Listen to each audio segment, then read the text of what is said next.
नमस्कार, आप देख रहे हैं समृद्धि की पाठशाला। मैं हूं आशु दत्त। पिछले एपिसोड में हमने बात की थी ट्रेडिंग का अकाउंट कैसे खोलें। मगर क्या होता है, कभी कभी हम नई गाड़ी खरीदते हैं, नया अकाउंट खरीदते हैं, नया क्रेडिट कार्ड मिलता है, तो खर्चे ऐसा करते हैं, गाड़ी ऐसे चलाते हैं जैसे चलिए फटाफट कर लो, सब मुफ्त आ गया है। देखिए, ट्रेडिंग अकाउंट खुल तो गया आपका, मगर इसमें कॉस्ट लगते हैं, ब्रोकरेज लगती है, टैक्स भी देना पड़ता है। तो आप जो भी करें, लॉस भी हो सकता है। तो जब भी आप ट्रेडिंग करें तो आप ये याद रखिएगा कि अकाउंट खोलना और पैसे बनाना बहुत अलग अलग चीज़ है। आज के एपिसोड में हम बात करेंगे, अकाउंट तो खोल लिया आपने, अब कॉस्ट क्या हो सकते हैं, टैक्स कौन से लग सकते हैं, किस किस्म की चीज़ों में आपका लॉस हो सकता है। तो एक कागज़ कलम भी रखिएगा, लिख के रखिएगा जिन चीज़ों पे हम बात करने वाले हैं। ऑडियंस से भी हम बात करेंगे, आपके भी सवाल लेंगे, इन विभिन्न भागों पर भी जाएंगे, बाद में जाके पूछते हैं क्या सोच रहे हैं लोग, उनके माइंड में क्या डाउट हैं, वो सब डाउट भी क्लैरिफाई करने की कोशिश करेंगे। हमारे दिग्गज पैनलिस्ट हमारे साथ हैं। अरूप जी हमारे साथ NEC से, मनिंदर चीमा जी हैं, वो सेबी के साथ हैं, मोहित जी हैं लोहिया सिक्योरिटीज़ से, और अमित अरोड़ा जी हैं शेर खान से। तो हम सबसे सवाल पूछेंगे। आपका स्वागत है इसमें। पहली चीज़ मैं लेके चलना शुरू करना चाहता था कि कॉस्ट जो है, भाई अकाउंट तो खुल गया, आप खर्चे कौन से लग रहे हैं ये पूछ लेते हैं। एक ज़माना था जब अगर आप कहाँ भी दुनिया में अकाउंट खोलते थे तो 2-3% आपके सीधे कट जाते थे, उस किस्म का पैसा लग रहा था। अब वो थोड़े से चेंज हो गया, ऐसा होता नहीं है। मनीष जी, मैं पहले सवाल आपसे ये पूछना चाहता था कि जो ये ब्रोकर रेट चार्ज करते हैं या ब्रोकरेज चार्ज करते हैं, ये आप इसमें कोई रेगुलेशन डालते हैं कि सब इससे ज़्यादा नहीं हो सकता या इससे कम नहीं हो सकता, और कोई और चार्जेस हैं जो आप खुद रखते हो एज अ रेगुलेटर, या कोई टैक्स लगाने के लिए आप कहते हैं? ब्रोकर जो इन्वेस्टर से चार्ज करता है ब्रोकरेज, सेबी ने स्पेसिफाई नहीं किया है। इनफैक्ट ये एक्सचेंज के बाईलॉज में है कि मैक्सिमम ब्रोकरेज एक ब्रोकर 2.5% ले सकता है, लेकिन ये तो बहुत पुराने टाइम की बात है। आज की डेट में तो ब्रोकरेज 0.5% से कम की रेंज में चलती है। इसके अलावा कुछ टैक्सेस लगते हैं, उसमें एक काफ़ी बड़ा कंपोनेंट सिक्योरिटीज़ ट्रांजैक्शन टैक्स का है जो गवर्नमेंट को जाता है। फिर स्टेट वाले स्टैम्प ड्यूटी लेते हैं। फिर एक very small portion SEBI charges लगते हैं जो इन्वेस्टर को भी लगते हैं। तो ये मेन चार्जेस या टैक्सेस इन्वेस्टर को हर ट्रांजैक्शन पे लगते हैं। जी अमित जी, इस पे अगर आप थोड़ी सी टिप्पणी कर सके। ज़्यादातर कभी कभी जब मार्केट चलना शुरू होता है तो हम इतने एक्साइटेड हो जाते हैं, कहते हैं शेयर छोड़ो, हम तो सीधा जो है ये खरीद रहे हैं, मगर उसमें शेयर आते हैं 2000, 8000, 4000, 250 जो हम फ्यूचर खरीदते हैं, उसमें किस किस्म का ट्रांजैक्शन लग जाता है या कॉस्ट लग जाता है? और ऑप्शन पे भी अगर आप बता दें, अगर हम खरीदें तो। कॉस्ट तो मोटा मोटी जो सेम ही रहता है, बट डेरिवेटिव जो कि प्रोडक्ट एक हाई लीवरेज प्रोडक्ट है, हाई रिस्क प्रोडक्ट हो जाता है, उसमें बिकॉज वो कैश सेटल होता है उसमें और स्पेकुलेशन ज़्यादा होती है उसमें, compare to delivery brokerage transaction speculation brokerage लगती है, which is much lower as compare to delivery component. बाकी जो भी कॉस्ट पहले कहीं गई है विथ रिगार्ड्स टू STT पकड़ लें या आप स्टैम्प ड्यूटी पकड़ लें, बाकी मोटा मोटी the cost remains the same. Arup ji, अगर आप इस पर थोड़ी सी रोशनी डाल सकें। एक तो कैपिटल गेन लॉन्ग टर्म और शॉर्ट टर्म कितना लग जाता है, और कभी कभी फ्यूचर में हम बड़ा खुश हो जाते हैं जी, हमने खरीदा बेचा और उसमें मार्जिन की वजह से जो है गेन काफ़ी बड़ा हो सकता है, उसमें किस किस्म का टैक्स लग जाता है?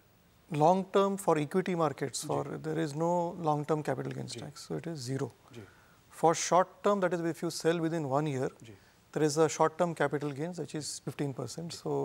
तो ये आप लेके चलिएगा जब आप कोई भी चीज़ खरीद बेच रहे हों। दो चीज़ें हैं, एक तो अगर आपने 1 साल से ज़्यादा होल्ड किया, मगर एक और चीज़ मैं कहना चाहता हूँ, आप होल्ड इसलिए नहीं करना कि टैक्स कम हो जाएगा। ऑडियंस से हम थोड़े सवाल लेंगे, मगर मुझे एक लास्ट में सवाल पूछना चाहता था। अगर मैं मोबाइल पे या इंटरनेट पे ट्रेडिंग कर रहा हूँ, मोबाइल पे पहले ले लेते हैं, उसमें एक दिन मैंने खरीदा या बेचा, तो कहाँ कहाँ से मेरे पास कॉन्फर्मेशन आती है?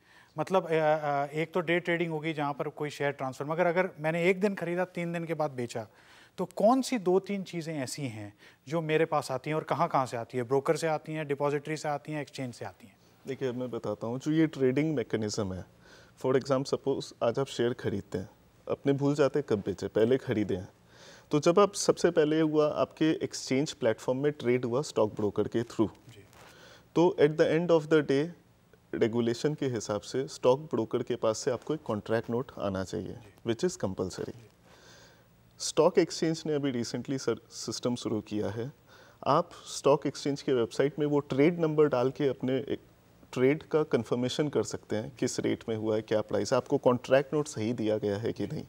एक्सचेंज का मेल भी आता है कि आपका ये, अगर आपने अपनी ईमेल एड्रेस और अपने मोबाइल नंबर को अपडेट करके रखा है तो उनका मेल SMS सिस्टम भी है एक्सचेंज का, जिससे आपको पता चलता है क्या ट्रेड हुआ है। आज के डेट में ब्रोकर्स अपने क्लाइंट को ज़्यादा से ज़्यादा सुविधा देना चाहते हैं, तो बहुत ब्रोकर्स ने रियल टाइम बेसिस में SMS और मेल कन्फर्मेशन भी डालना शुरू किया है। ये तो हुआ उस जिस दिन ट्रेड होता है।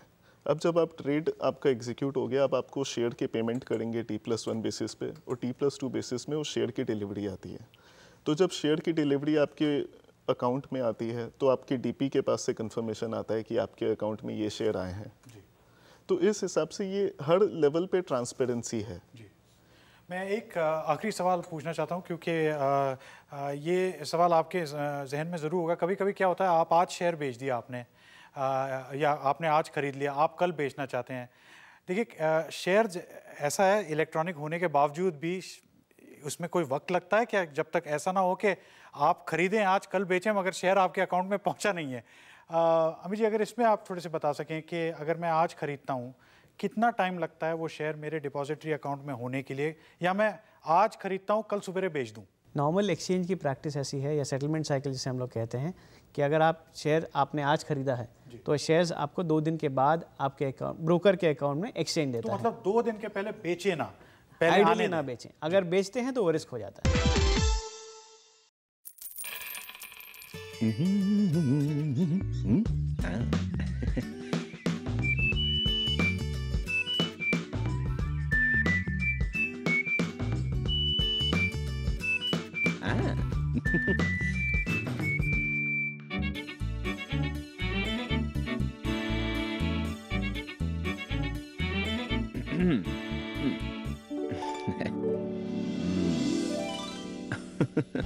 बूंद बूंद से सागर बनता है दोस्त, इसीलिए छोटी अमाउंट की इन्वेस्टमेंट नियमित रूप से सोचकर समझकर इन्वेस्ट कर। सोचकर समझकर इन्वेस्ट कर। NSE द्वारा निवेशकों के हित में जारी। डेरिवेटिव मार्केट, सर उसमें एक टर्म आया था मार्जिन, कि ये मार्जिन रिक्वायरमेंट होता क्या है और इसकी आवश्यकता क्या है? सर, कैश मार्केट में जो मार्जिन होता है, ये मार्जिन कितने प्रकार का होता है? क्या सर आप इसके बारे में मुझे जानकारी दे सकते हैं? समृद्धि की पाठशाला में हमारे साथ रहिएगा शनिवार सुबह 8:30 बजे, सिर्फ और सिर्फ DD नेशनल पर। सोचकर समझकर इन्वेस्ट कर। Issued in the interest of investors by NSE.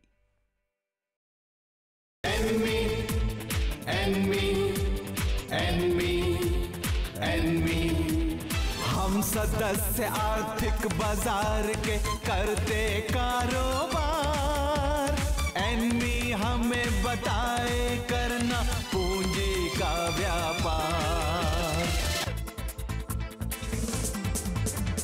क्या पूंजी बाजार नियोजन हमें सिखाती एनमी, शहरों गांव हर एक जगह पर राह दिखाती enemy.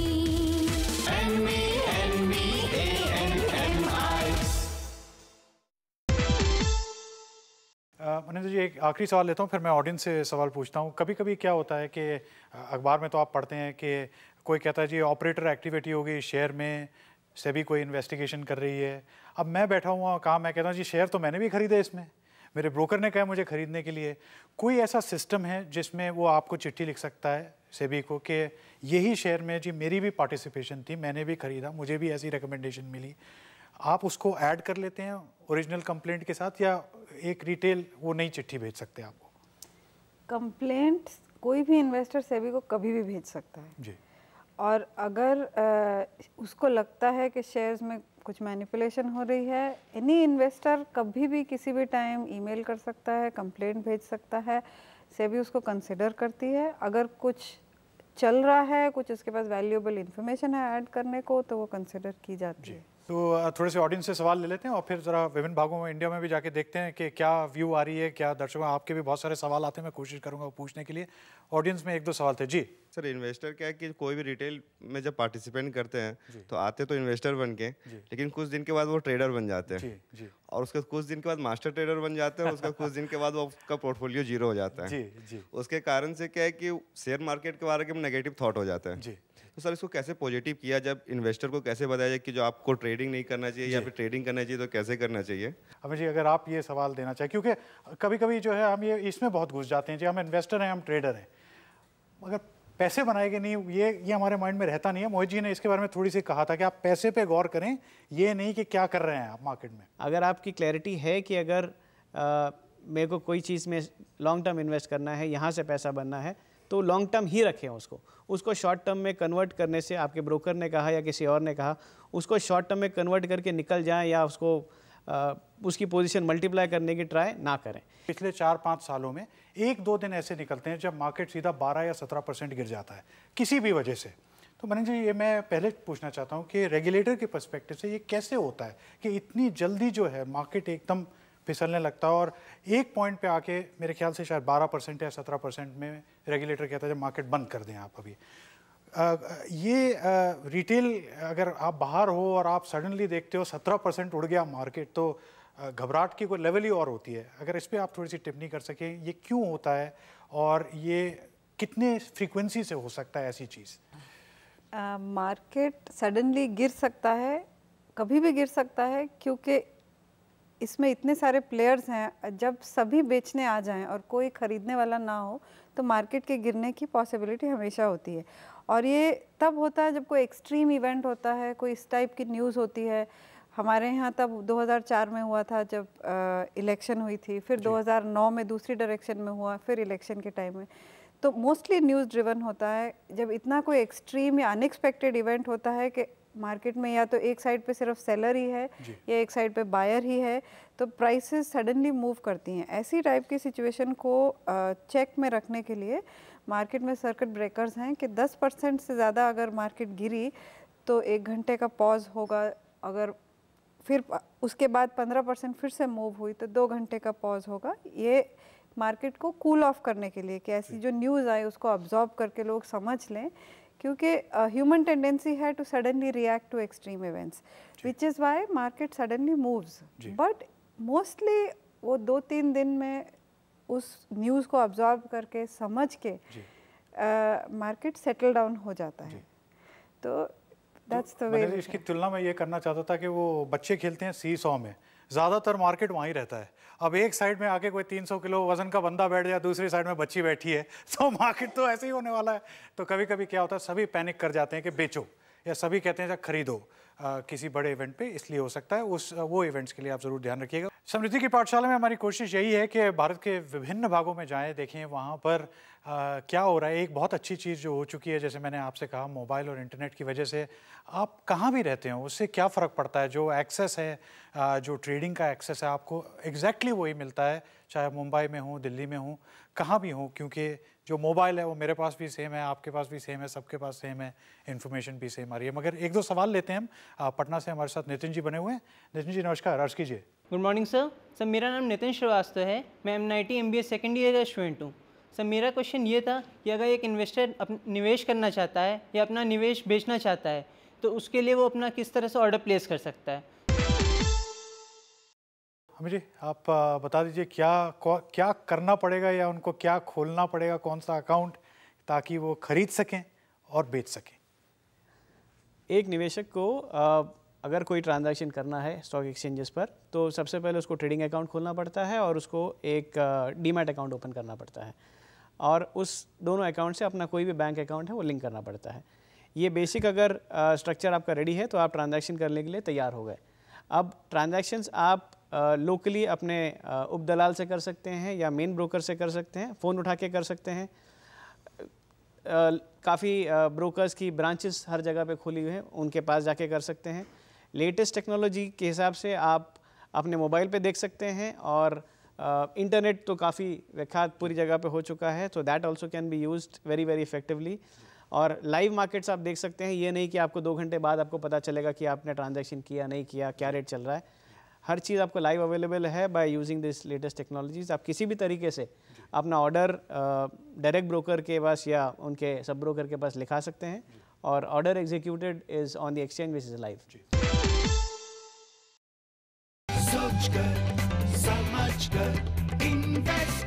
Issued in the interest of investors by NSE. Margin her stock के लिए अलग रहता है जी।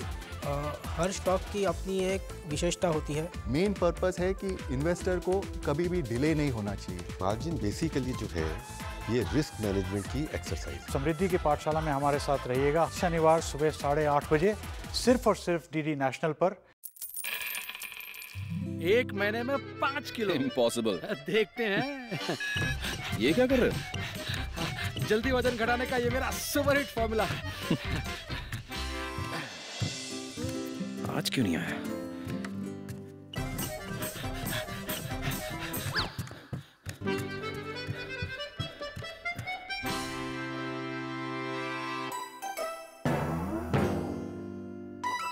ये कैसे? अच्छी सेहत पानी है तो निरंतर एक्सरसाइज करो और अच्छे रिटर्न्स के लिए निरंतर निवेश करो। सोचकर समझकर इन्वेस्ट कर। सोचकर समझकर इन्वेस्ट कर। NSE द्वारा निवेशकों के हित में जारी।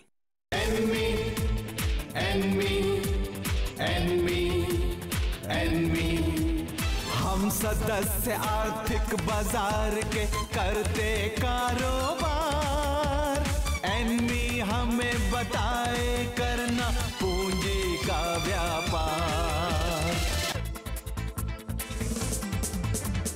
क्या पूंजी बाजार नियोजन हमें सिखाती एनमी। शहरों गांव हर एक जगह पर राह दिखाती एनमी। Enemy ANMI। सोचकर समझकर इन्वेस्ट कर। Issued in the interest of investors by NSE. मेरा नाम राजेश्वरी है। मैं चंद्रगुप्त इंस्टीट्यूट ऑफ मैनेजमेंट की छात्रा हूँ। मैं यहाँ MBA कर रही हूँ।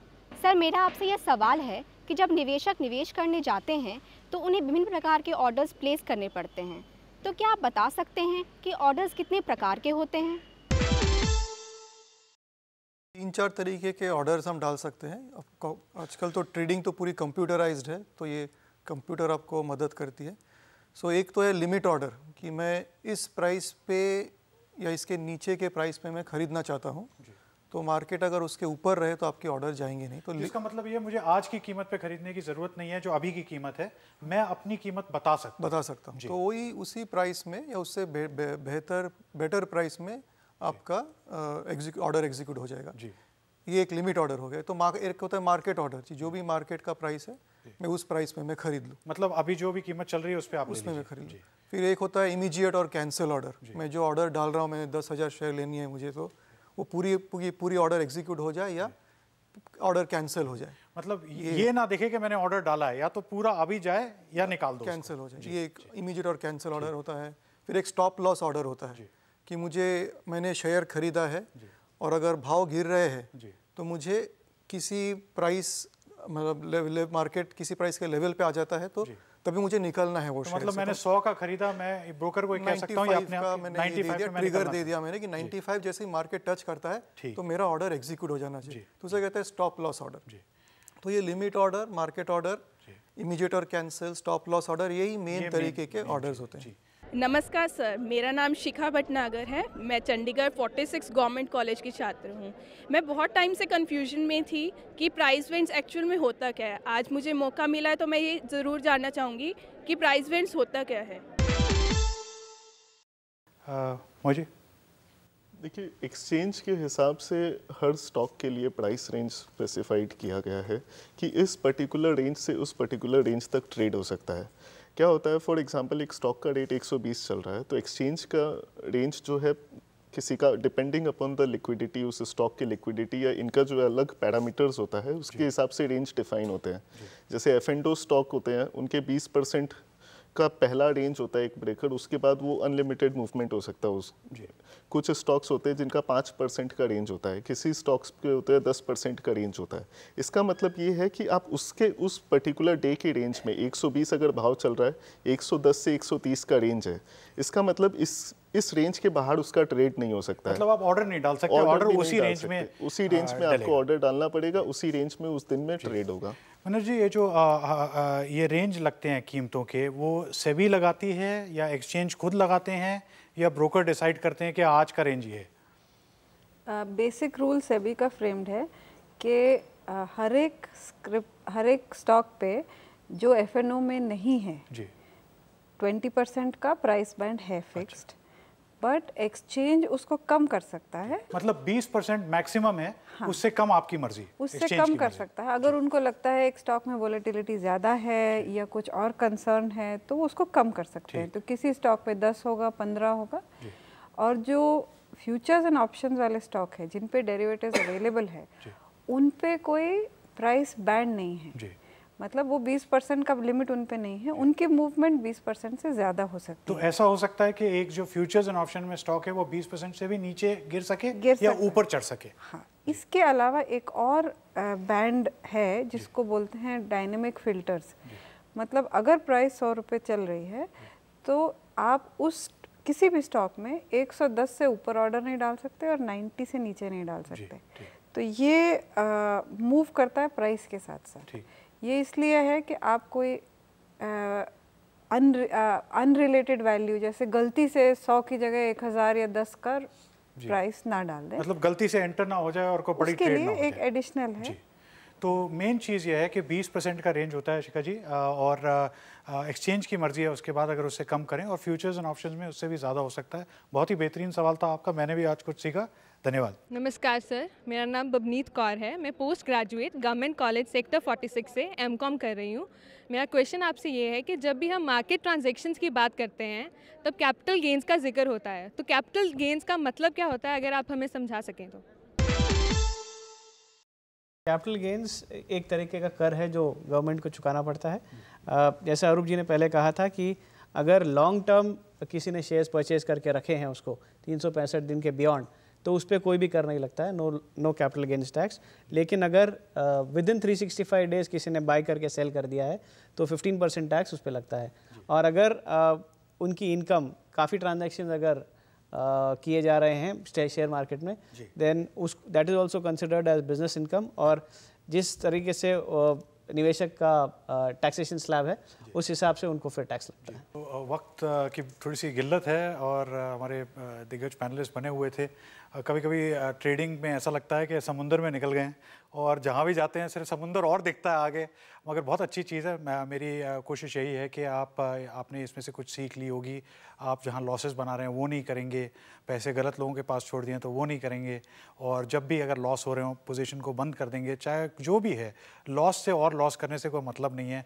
और बच्चा कितना ज़हीन है वो एक ही तरीका है, मार्क्स अच्छे हैं कि नहीं हैं। मार्क्स अच्छे हैं तो इंटेलिजेंट है, नहीं है तो आप कुछ भी बोल लीजिए, वो फिर माँ बाप तो कुछ भी बोलते हैं, मगर स्कूल में अगर compete करना है तो फिर, और स्टॉक मार्केट में भी वही है, आपकी परफॉर्मेंस फाइनली इंडिकेटर है कि आप अच्छे इन्वेस्टर बने या ट्रेडर बने। आज के लिए बस इतना ही। अरूप जी, मनोज जी, मोहित जी, अरूप जी, आप सबका धन्यवाद, ऑडियंस का भी, और आप सब हमारे साथ रहे। नमस्कार। इक्विटी बॉन्ड्स का लाभ उठाओ, डिविडेंड में करो निवेश।